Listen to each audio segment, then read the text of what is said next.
niyo ho ambo, ambo niyo ho ambo, ambo niyo ho ambo. ଏ ପୁଅ କି ଆମ୍ବ ଆଣିଛୁ? ଏଇଟା ପରା କଲିମି, ଏଇଟା ପରା ବାଇଗଣ ଫୁଲି, ଆଉ ସେଇଟା ଆଖୁ ରସ, ଏଇଟା କିଏ? ଓହୋ ହୋ, କେତେ ପ୍ରକାର ଆମ୍ବ ଆଣିଛୁ। ଆମ୍ବ ମିଠା ଲାଗୁଛି ତ? ଚାଖିଲେ ସେଟା ଜାଣିବ। ଓହୋ, ଆଉ କୋଉଟା କେତେ ରେଟ୍ କହିଲୁ? ଏଇଟା 10 ଟଙ୍କା, ଏଇଟା 20 ଟଙ୍କା, ଏଇଟା 100 ଟଙ୍କା। ଏ ମା, କେତେ ରେଟ୍ କରିଦେଇଛୁ।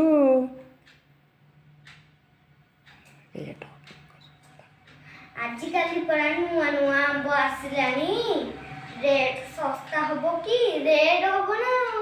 ହଁ ହଉ, ଆଉ ତାହେଲେ ଦେଇଦେ କେଜିଏ 2 କେଜି ଦେଇଦେ ଆମ୍ବ। ହେଲେ ଜାଣିଛୁ ପୁଅ, ଆଜି ତୁ ଆମ୍ବ ଦେଇଥା, କାଲିକି ପଇସା ନେବୁ। ଆଜି ଦେବାକୁ ପଡ଼ିବ। ହଁ, ମୋ ପାଖେ ତ ପଇସା ନାହିଁ, ଆମ ବାବୁ ଘରେ ନାହାନ୍ତି। ବାବୁ ଆସିଲେ ମୁଁ ପଇସା ଦେଇଦେବି। ଠିକ୍ ଅଛି, ତମେ ଘରେ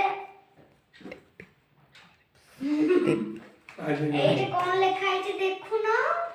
କ'ଣ, ମୁଁ ତ ପଢି ପାରୁନି। ଆଜି ନଗଦ କାଲିକି ବାକି। ଓହୋ, ମୋ ପାଖେ ତ ପଇସା ନାହିଁ, କ'ଣ କରିବି?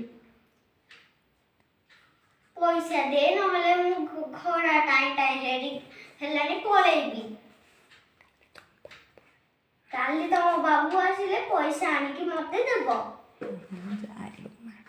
ମୁଁ ଯାଉଛି। ଆମ୍ବ